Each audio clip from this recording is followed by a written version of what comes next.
Uno conoce a Dios, ya no se lo puede sacar de la cabeza. Es imposible.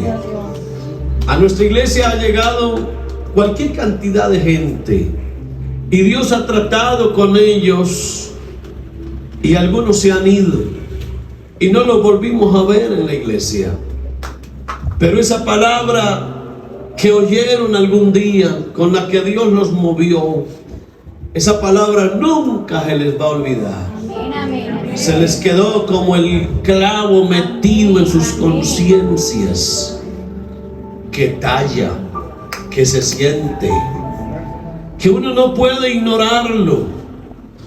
A veces la palabra de Dios se queda como la piedrita en el zapato. Cierto que es imposible de uno aguantarse una piedra en un zapato. Usted intenta moverse, pero ahí está la piedrita y lo fastidia y lo fastidia y lo fastidia. La palabra de Dios se va volviendo así, algo que uno conoce y no se lo puede sacar de la vida ya. Así se vaya al pecado y se revuelque en el fango, pero el que vino aquí y conoció la palabra de Dios no se la podrá sacar de la vida jamás. Es como clavar la puntilla en la pared. Se nos quedó ahí para siempre. La ciencia ha luchado contra Dios y al final siempre es Dios quien tiene la razón. Se han pasado centenares de años buscando respuesta de dónde apareció la vida. Y esta es la hora que están cayendo en cuenta que la vida apareció en el agua. Y si usted se va a la Biblia hace mucho rato dijo que fue en el agua en donde apareció los primeros rastros de vida. Dios siempre tiene la razón. El ateísmo, que entre otras cosas no habla la Biblia de ateos. ¿Sabía usted que en la Biblia no aparece la palabra ateo? Necio. Necio. Es una necedad. No decir que no se cree en Dios, eso en el fondo no es ateísmo. Eso es necedad. Porque eso es negar a Dios, es mejor negar al sol. Negar a Dios es negar el aire que usted y yo respiramos. Negar a Dios es como negar el corazón que uno tiene aquí metido, que le bombea sangre continuamente. Así que ateos no hay. Lo que hay es necios que quieren pelear contra Dios. Alguien dijo un día: si hubiera un Dios, ¿qué otra salida me quedaría que luchar contra Él? Y dijo más: si hubiera un Dios, ¿qué otra salida tendría que declararme su enemigo? Imagínense qué tontería. Qué tontería. ¿Hasta dónde llegan los seres humanos necios? Enfrentársele uno a Dios. Alguien dijo: probablemente no hay Dios, así que deja de preocuparte y disfruta de la vida. Eso decía por allá en un bus en Europa que recorrió una gran ciudad y la gente se sorprendía viéndolo, pero al fin la gente no progresa y no sale adelante porque están desconectados de Dios. Hubo un hombre muy famoso entre los filósofos, se llamó Federico Nietzsche, y ese señor se dedicó toda la vida a luchar contra Dios. ¿Y sabe cómo se murió? En medio de una situación triste y crítica. Estaba muriéndose en una cama, y él en esa cama de moribundo decía: cuánto anhelo en este instante tener el Dios que tienen los cristianos. Se murió con el vacío gigante que tienen los hombres en el corazón en el que solo cabe Dios. Amén. Así que hay que ser más inteligentes. Él dijo que Dios había muerto, pero terminó fue muriéndose él, y Dios permanece vivo. ¿Qué tal que Dios se nos enfrentara a nosotros? Un día Dios tomó la decisión de no contender con el hombre. Dice el Génesis capítulo 6, verso 3: no contenderá mi espíritu con el hombre para siempre.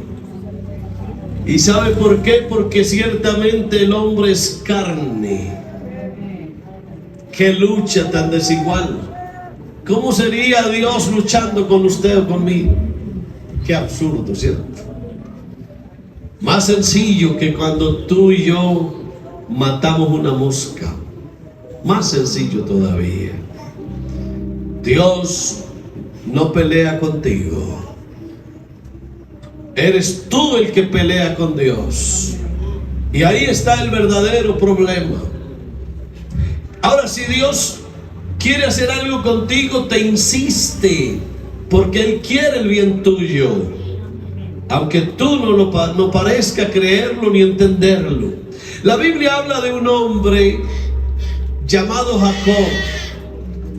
Hay un coro que nosotros cantamos algún día: Jacob luchó con el ángel por una bendición. Pero haciéndole un buen análisis a ese pasaje, es al revés. No es tanto que Jacob luchó con el ángel luchó con Jacob. Y dice, y no pudo vencerlo. Esa figura es la figura típica de aquellos hombres a los que Dios quiere bendecir, pero ellos no se dejan. A esos hombres a los que Dios les quiere dar bendiciones por montones, pero ellos no se dejan. Y esa fue la historia de Jacob. Jacob, desde que estaba en el vientre de la madre, luchaba contra Dios. Siempre luchó contra Dios. Y terminando la historia dice que Dios le descoyuntó el muslo y lo dejó cojo toda la vida, como un recuerdo del hombre que luchó contra Dios por no aceptar lo que Dios le quería entregar. Claro que al final terminó una vida exitosa. Muy grande fue el final de Jacob, pero Dios se la pasó con él luchando toda la vida. No sé qué está pasando contigo, pero yo te quiero decir hoy: no pelees contra Dios. No tiene sentido. Eso no es inteligencia. La Biblia dice que Él es misericordioso y Él es clemente, y Él es lento para la ira y grande en misericordia, y dice, y no contenderá para siempre, ni para siempre guardará el enojo. Yo no sé cuántas veces has pretendido hacer enojar a Dios. ¿Y será que Dios algún día se ha enojado contigo? Es posible. Pero Él no ha hecho con nosotros conforme a nuestras iniquidades, ni nos ha pagado conforme a nuestros pecados. ¿Qué tal? ¿Qué tal que Dios se igualara con nosotros? Es como el niño tan pequeñito, tan ingenuo, tan inocente, que a veces se pelea con la mamá. Qué absurdo, qué absurdo. Y no quiero sopa, y se tira al piso y hace su berrinche y hace su escándalo. Y él cree que su mamá es su enemiga. Alguna vez oí un niño diciéndole a la mamá: te odio, te odio. Porque la mamá lo perseguía para hacerle bien. Esas luchas contra Dios no tienen sentido. A la larga, esa lucha se convierte en una rebeldía. ¿Y sabía usted que la rebeldía fue el primer pecado que apareció en la historia de la humanidad y aún antes? ¿Sabía usted que Dios no creó al diablo? Él hizo a un ángel, a un arcángel, a un ser angelical maravilloso. Pero un día se enfrentó a la autoridad de Dios y terminó convertido en Satanás. Así que esa rebeldía no es un tema de hombres, es más antiguo que los hombres. Es algo que viene más desde atrás y que causa un daño enorme, porque es hacerle frente a la autoridad de Dios.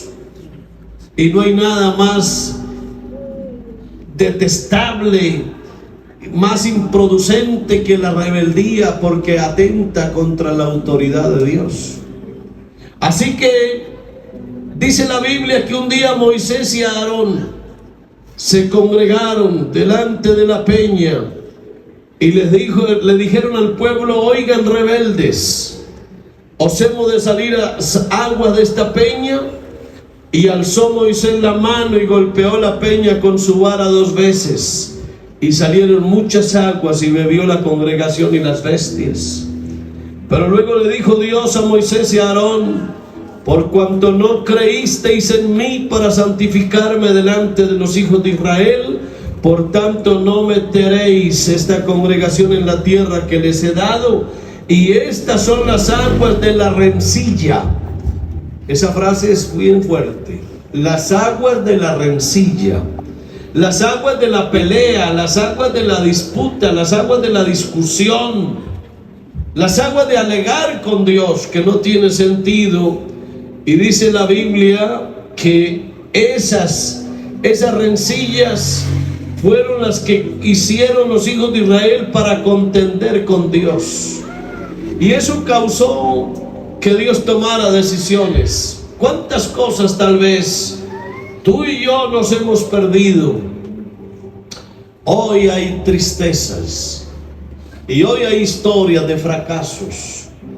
Fracasos que se lamentan y se pagan toda la vida.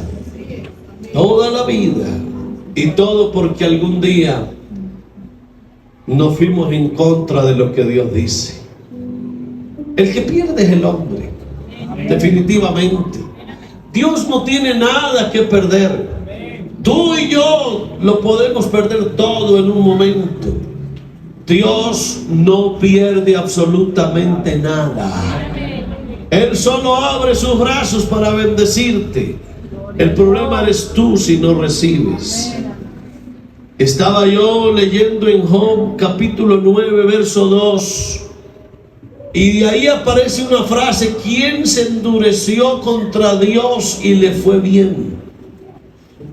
Dígame alguien que se haya endurecido contra Dios y le haya ido bien. A veces uno se cree muy sabio, muy capaz, muy experimentado, y cree uno que lo puede hacer todo. Mentiras. Endurecerse contra Dios no tiene sentido. Job 9:2 dice: ciertamente yo sé que es así. ¿Y cómo se justificará el hombre con Dios? Y escuche: si quisiere contender con él, no le podrá responder a una cosa entre 1000. Oiga eso. Si el hombre quisiera contender con Dios, no le podría responder a Dios una cosa entre 1000. Y luego dice: Él es sabio de corazón y poderoso en fuerzas. Y ayúdenme a leer la frase final, por favor, en coro. Ayúdenme a leer esa frase.